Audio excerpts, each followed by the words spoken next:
50% ಖಾಲಿ ಹುದ್ದೆಗಳನ್ನು ನೇರ ನೇಮಕಾತಿ ಮೂಲಕ ಭರ್ತಿ ಮಾಡುವುದು ಮತ್ತು ಬಿ. 50% ಹುದ್ದೆಗಳನ್ನು ಪರೀಕ್ಷೆಯ ಮೂಲಕ ಮುಂಬಡ್ತಿಯಿಂದ ಭರ್ತಿ ಮಾಡುವುದು. ಪ್ರಸ್ತುತ ಮೊಕದ್ದಮೆಯಲ್ಲಿ ಪ್ರತ್ಯರ್ಜಿದಾರರು ಇಲಾಖಾ ಪರೀಕ್ಷೆಗೆ ಹಾಜರಾಗಿ ಅದರಲ್ಲಿ ಉತ್ತೀರ್ಣರಾಗಿ ಅಂಚೆಯ ಸಹಾಯಕರಾಗಿ ಮುಂಬಡ್ತಿ ಪಡೆದಿದ್ದಾರೆ. ಆದ್ದರಿಂದ ಅಂಚೆ ಸಹಾಯಕರಾಗಿ ಆಕೆಯ ನೇಮಕಾತಿಯನ್ನು ಮುಂಬಡ್ತಿಯ ವಿಧಾನದ ಮೂಲಕ ನೇರ ನೇಮಕಾತಿ ಎಂದು ಅರ್ಥೈಸಲಾಗುವುದಿಲ್ಲ. ಅಂಚೆ ಸಹಾಯಕ ಹುದ್ದೆಯನ್ನು 50%ರವರೆಗೆ ಅಂಚೆ ಇಲಾಖೆಯು ಸೇವೆಯಲ್ಲಿ ಇರದೇ ಇರುವ ವ್ಯಕ್ತಿಗಳ ಸಂಬಂಧವಾಗಿ ನೇರ ನೇಮಕಾತಿ ಮೂಲಕ ಭರ್ತಿ ಮಾಡಲಾಗುತ್ತದೆ. ಆದರೆ ಅಂಚೆ ಇಲಾಖೆಯಲ್ಲಿ ಸೇವೆ ಸಲ್ಲಿಸುತ್ತಿರುವ ಉದ್ಯೋಗಿಗಳಿಗೆ ಸಂಬಂಧಿಸಿದಷ್ಟರ ಮಟ್ಟಿಗೆ ಸದರಿ ಖಾಲಿ ಹುದ್ದೆಗಳನ್ನು 50% ಖಾಲಿ ಹುದ್ದೆಗಳಿಗೆ ಸಂಬಂಧಿಸಿದಷ್ಟರ ಮಟ್ಟಿಗೆ ಇಲಾಖಾ ಪರೀಕ್ಷೆಯ ಮೂಲಕ ಮುಂಬಡ್ತಿ ನೀಡಿ ಭರ್ತಿ ಮಾಡಲಾಗುತ್ತದೆ. ಪ್ರತ್ಯರ್ಜಿದಾರರು ಇಲಾಖಾ ಪರೀಕ್ಷೆಯಲ್ಲಿ ಉತ್ತೀರ್ಣಳಾಗಿದ್ದರಿಂದ ಆಕೆಗೆ ಸದರಿ ಹುದ್ದೆಗೆ ಮುಂಬಡ್ತಿ ನೀಡಲಾಯಿತು.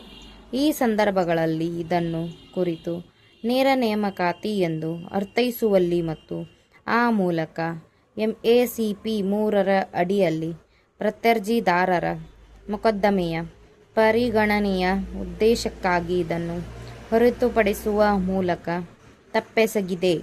ಅಂಚೆ ಸಹಾಯಕಳಾಗಿ ಪ್ರತ್ಯರ್ಜಿದಾರಳ ನೇಮಕಾತಿಯನ್ನು ಮುಂಬಡ್ತಿ ನೀಡುವ ಮೂಲಕ ಮಾಡಿದ್ದರೆ ಮತ್ತು ಇದು ನೇರ ನೇಮಕಾತಿ ಅಲ್ಲವಾಗಿದ್ದರೆ ಆಗ ಪ್ರತ್ಯರ್ಜಿದಾರಳು MACP 3ರ ಅಡಿಯಲ್ಲಿನ ಪ್ರಯೋಜನಗಳಿಗೆ ಅರ್ಹಳಿರುವಳೇ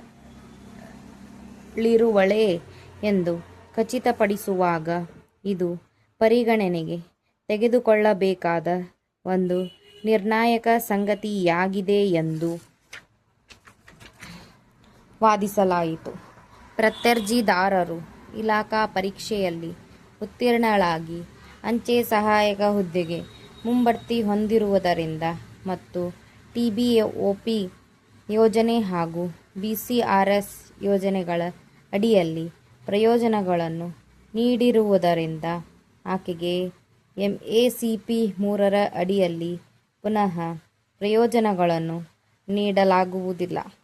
ಈ ಸಂಬಂಧವಾಗಿ ವಿಂಗಡಿಸುವ ಸಹಾಯಕ ಅಥವಾ ಅಂಚೆ ಸಹಾಯಕ ಹುದ್ದೆಗೆ ನೇಮಕಾತಿಯು ಇಲಾಖಾ ಮುಂಬಡ್ತಿಯ ಪ್ರಕರಣವಾಗಿದೆ ಎಂದು ನಿರ್ಣಯಿಸಲಾಗಿರುವುದು ಮತ್ತು ದಿನಾಂಕ 2/8/2018ರಂದು ವಿಲೆ ಮಾಡಲಾದ ಭಾರತ ಒಕ್ಕೂಟ ಮತ್ತು ಇತರರ ವಿರುದ್ಧ MG ಶಿವಲಿಂಗಪ್ಪ ಮೊಕದ್ದಮೆಯಲ್ಲಿ ಹೊರಡಿಸಿದ ಈ ನ್ಯಾಯಾಲಯದ ಸಮನ್ವಯ ಪೀಠದ ಇತ್ತೀಚಿನ ಆದೇಶವನ್ನು ಅರ್ಜಿದಾರರ ಪರ ಮಾನ್ಯವಾದಿಗಳು ಅವಲಂಬಿಸಿದ್ದಾರೆ. ಆದ್ದರಿಂದ ಸದರಿ ಆಜ್ಞೆಯನ್ನು ಪ್ರಸ್ತುತ ಮೊಕದ್ದಮೆಗೆ ಅನ್ವಯಿಸಬಹುದಾಗಿದೆ ಮತ್ತು ರಿಟ್ ಅರ್ಜಿಗೆ ಅನುಮತಿ ನೀಡಬಹುದಾಗಿದೆ.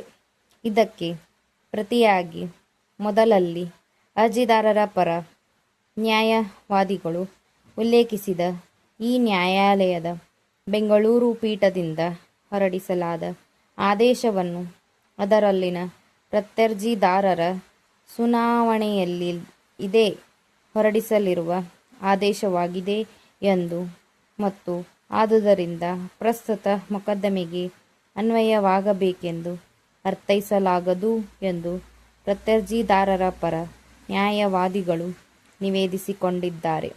ಅವರು ಪರಿಮಿತ ಇಲಾಖಾ ಸ್ಪರ್ಧಾತ್ಮಕ ಪರೀಕ್ಷೆಯಲ್ಲಿ ಅಂಚೆ ಸಹಾಯಕ ಅಥವಾ ವಿಂಗಡಣೆ ಸಹಾಯಕ ಹುದ್ದೆಗಳನ್ನು ಭರ್ತಿ ಮಾಡುವುದು ನೇರ ನೇಮಕಾತಿಯಲ್ಲಿ ಹೊರತು ಮುಂಬಡ್ತಿ ರೀತಿಯಲ್ಲಿ ಅಲ್ಲವೆಂದು ಮತ್ತು ಸಂಬಂಧಿಸಿದ ವಿಷಯಗಳಲ್ಲಿ ವಿಭಾಗೀಯ ಪೀಠವು ರೂಪಿಸಿದ ಭಾರತ ಒಕ್ಕೂಟ ಮತ್ತು ಇತರರ ವಿರುದ್ಧ ಬನ್ವರ್ಲಾಲ್ ರೇಗಾರ್ ಮೊಕದ್ದಮೆಯಲ್ಲಿ ರಾಜಸ್ಥಾನ ಉಚ್ಚ ನ್ಯಾಯಾಲಯದ ಜೋಧ್ಪುರ್ ಪೀಠದ ಆದೇಶವನ್ನು ಮಾನ್ಯ ಸರ್ವೋಚ್ಚ ನ್ಯಾಯಾಲಯದ ಮುಂದೆ ಭಾರತ ಒಕ್ಕೂಟ ಮತ್ತು ಇತರರನ್ನು ಪ್ರಶ್ನಿಸಿದ್ದರೆಂದು